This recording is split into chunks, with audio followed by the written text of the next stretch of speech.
Thanks for tuning in today, guys. I'm just going to apologize up front in case I go a little long because it's a really important topic. So I just want to make sure I cover everything.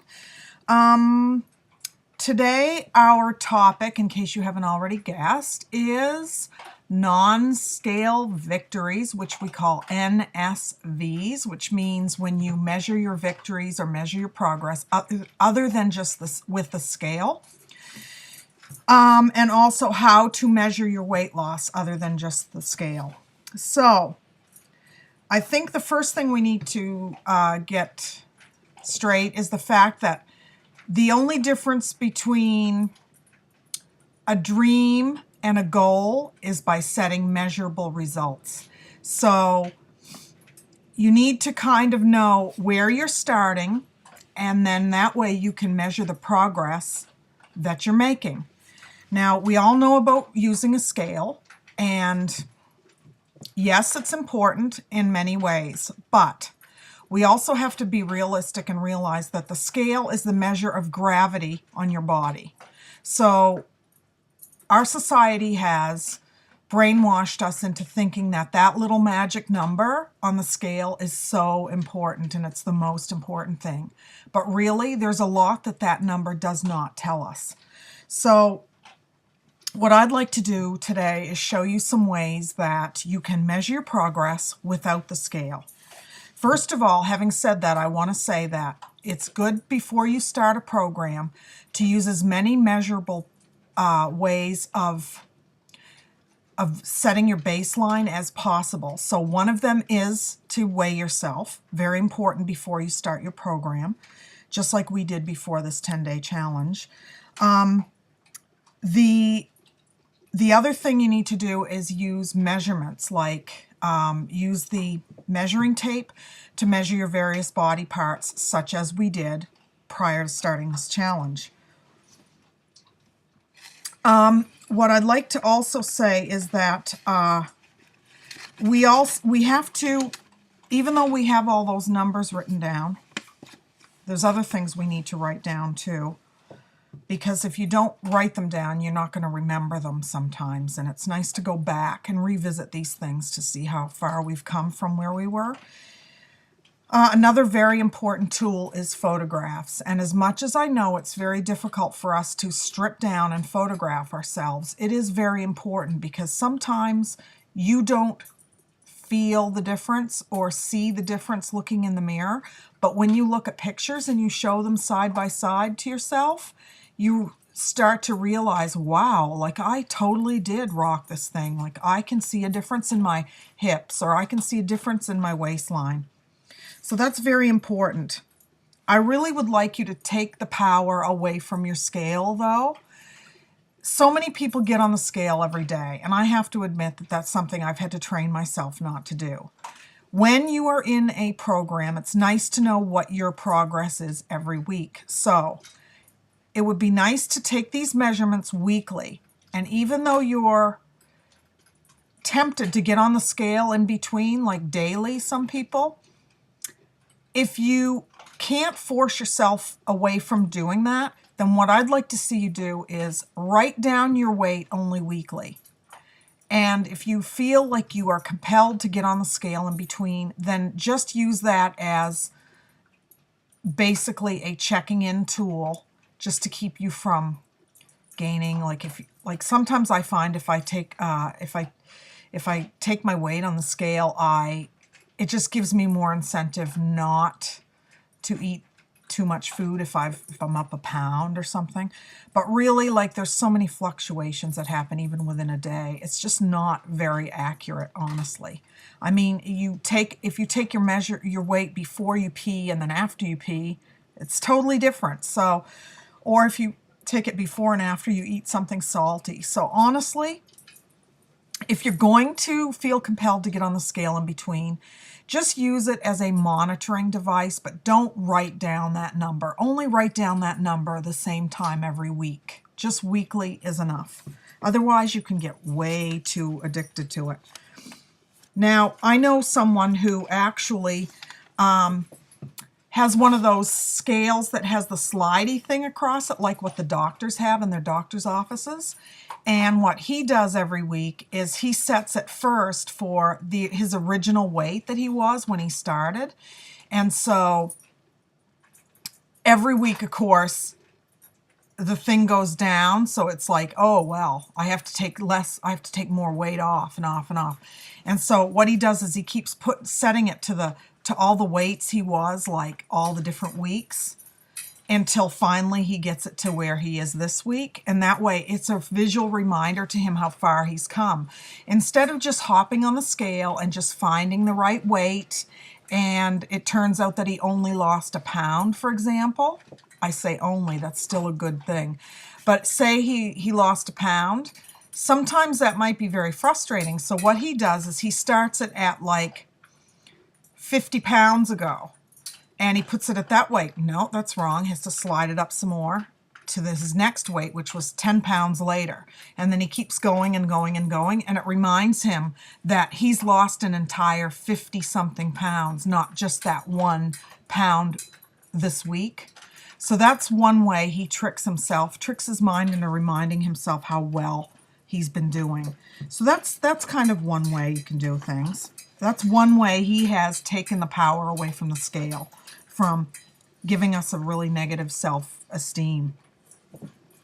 Now, some of the other measurable numbers that you can use, as I mentioned before, there's your measurements, say, for example, your arms, your legs, your waistline, your bust line, your hips. Also, the neck is a good place to measure, especially with men, because that makes a big difference. A lot of men's clothing sizes actually go by neck size. So, but even with us, our necks get slimmer as we lose weight. So that would be another one that we could also add to it. Some other measurable results would be your blood pressure and your cholesterol levels, which you can get from your doctor, or actually you can get your blood pressure even in the local drugstore. I would just suggest going kind of roughly the same time of day, because once again that can vary. And also do it, like, say, once a week, and go to the same drugstore, use the same device that you used the first time. You all have Beachbody accounts in the Team Beachbody website. I have posted some pictures below, and I will mention that some of these images are, other than the image of all the measuring tools, which I took on my desk, the rest of the items that I snapped pictures of were from from mine, but you have one too, Beachbody website, okay? It's from my Beachbody account, and you have them as well. We all have a place on our Beachbody website whereby you can punch in the numbers so that you keep a running tally of how your progress is going. At the very top corner, there's like this little thing with the green, it's like, looks like a thermometer with green notches on it, and that is a tracking device to track your progress. You can set it to either weight or blood pressure or various other things. You just click on it, and the drop-down menu will come down, and you can choose which thermometer you want to have, at the top of your display, and you can change that anytime you like. So in order to find the big chart that you can put in all your numbers, you go to the very top left corner right underneath your name, and you will see My Dashboard. Click on that, and a list will come down, and Progress and Goals is in that list. And if you click on that, that will be where your measurements go in. So your task for today is to go to that on your Beachbody website and take all those measurements that you took at the beginning. If you haven't already done it, plug all those numbers into that chart, because very soon, in a couple of days, we're going to be plugging another set of numbers into that chart, and that's going to be the progress you've made during this challenge. So I'm really excited about the changes that you guys are going to see in yourselves. And I'm also really excited about the fact that you're going to continue to make changes as you do other programs and involve yourself in other challenge groups. Another way to measure your goals is by taking a fitness test. There's a section in your account as well called Take the Fitness Test. And it's printable. If you click on it, it'll come up and you can print this out. And what it has is a series of things that you can do in order to test your fitness level. And one of them would be your morning heart rate. Before you even get out of bed, you take with your fingers, you just hold your pulse or right beside your thumb. Let me see if I can get right here. You can feel your pulse. And you take your pulse before you even get out of bed, because that, believe it or not, indicates your fitness level. Also, there's the vertical leap to see how far you can jump. There's push-ups, toe touches, curls to failure, heart rate maximizer, which is a way that you raise your cardio level. And I would also add doing a wall sit, which is you get in the sitting position, you put your, I don't know if I can show you here, I might be able to. No, you're not seeing much. You get in a sitting position with your butt right up against the wall, and your knees are the fulcrum of the lever that puts your legs in a 90-degree angle. So your legs are straight. Like this is your body against the wall. Your legs go straight out and then straight down. So it's hard to do. Here, here, here. Anyway, so you're shaped like your legs are shaped just like an L. Straight down. And you sit, you time yourself as to how long you can stay in that position, and you would not believe how hard that is, actually. And that is something that you'll be doing if you do P90X, because puppy dog, please don't whine. Anyway, your legs start to burn and you kind of start to shake. So try to hold that as long as you can. And record all those numbers, because at the end, what you're going to do is try it again after you finished your program or your challenge, and see what your changes are. So that is another non-scale way of judging your progress. Another way that we all know about is by watching how your clothes fit. Okay? Your clothing, something that's kind of nice to do is to have one pair of jeans that's like one size less than what you wear now, and work on trying to get into those jeans. And that's always really cool when you finally can get them zipped up. It's kind of a real measure of progress. And I did touch on the clothing thing yesterday about getting rid of extra, bigger clothing when you're done with it.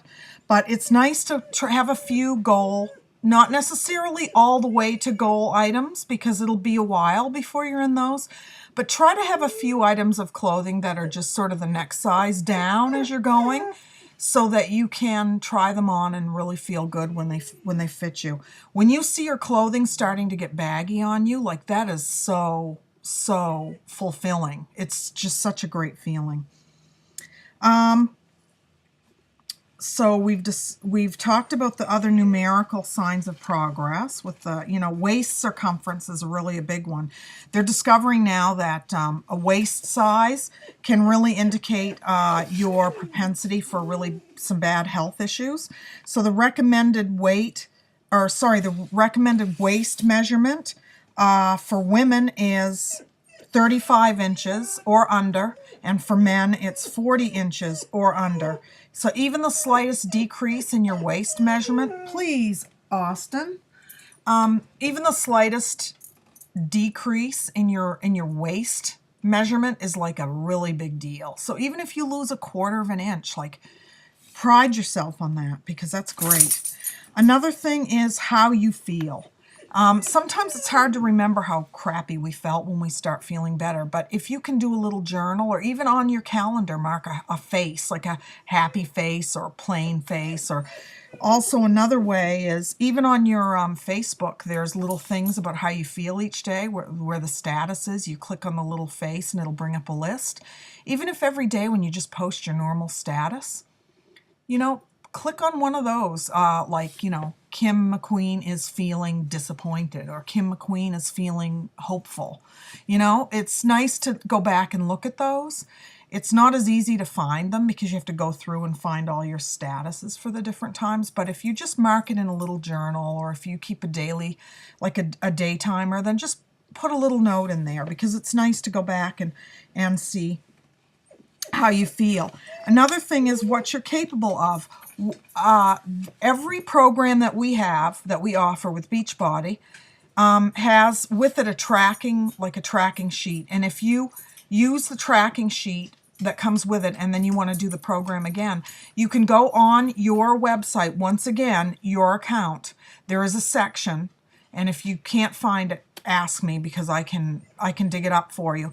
There's a section whereby you can grab the sheets and print them. There's more sheets for like all the different programs, T25, you know, Turbo Fire, and Les Mills Pump, and all that sort of thing.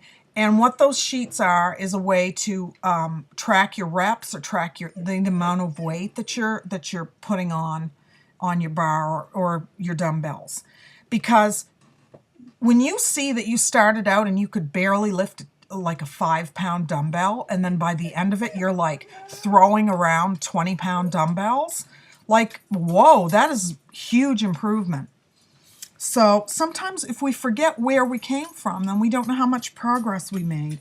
So please record that. And if you feel you need to print more of those sheets, do print them. And you know, those sheets might be applicable to use with other things that you might be doing at home, just in the way of, you know, just using dumbbells or something and not even doing a specific program or whatever. You can always, you know, grab some of those sheets and use it for that purpose as well. That is pretty much covering everything that I wanted to cover, and I don't want to go too long, and I know this is probably, it's 15 minutes more already. So I have a list of non-scale victories that you can celebrate, and what I'm going to do is I'm going to post that list, but I'm going to post it on the wall. I'm not going to put it under the comments because it'll get lost in the mix. So I'm going to, I haven't made it yet, I'm going to make up a little poster that's kind of pretty with some non-scale victories, and that way you can print that out if you want. At least it'll be kind of decorative, so I can practice my art skills. Okay, guys, well, thanks for listening. And sorry it was so long, but in case you don't remember what your task is for today, I would like you to go into your Team Beachbody account and open up to that chart, and if you haven't done this already, please put all those numbers in your chart, so that when you finish this challenge, that, you know, in a couple of days you can put the other set of numbers right next to it to show your progress, and that'll get you in the habit of using that chart and filling it out, using it as a tool, because as you do other programs, or even as you do your own thing, you can always use that chart no matter what. So have a great day, and I will talk to you soon.